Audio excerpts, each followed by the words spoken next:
রাসূল সাল্লাল্লাহু আলাইহি ওয়াসাল্লাম ফজরের সালাতের পরে সালাম ফিরিয়ে তিনি পড়তেন, আল্লাহুম্মা ইন্নী আসআলুকা ইলমান নাফিআ ওয়া রিজকান তাইয়্যিবা ওয়া আমালান মুতাকাব্বালা। আই রিপিট, আল্লাহুম্মা ইন্নী আসআলুকা ইলমান নাফিআ ওয়া রিজকান তাইয়্যিবা ওয়া আমালান মুতাকাব্বালা। প্রত্যেকদিন ফজরের সালাতের পরেই বিষ্ণু ইসলাম এই দোয়াটা পড়তেন। আল্লাহ, তোমার কাছে আমি উপকারী জ্ঞান চাই। আল্লাহ, তোমার কাছে আমি পবিত্র রিজিক চাই। আল্লাহ, তোমার কাছে আমি কবুলযোগ্য আমল চাই, আমার আমলগুলো যেন কবুল হয়। এই দোয়াটা করতেন। এই দোয়াটা পড়বেন তো সবাই।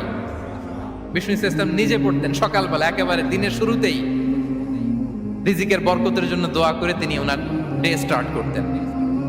কোরআনে অনেক আয়াতে রিজিকের জন্য দোয়ার ব্যাপারে পাওয়া যায়, আমরা সেদিকে যাব না। সাইয়েদনা ঈসা আলাইহিস সালাম তিনি বলেছেন, আল্লাহ আকাশ থেকে মায়েদা পাঠান। ওই আয়াতের শেষে বলেছেন, ওয়ারযুকনা ওয়া আনতা খায়রুর রাযিকিন। আল্লাহ, আপনি আমাদেরকে রিজিক দিয়ে ধন্য করুন, আপনিই তো রিজিক দাতা। আল্লাহ নবী ইব্রাহিম আলাইহিস সালাম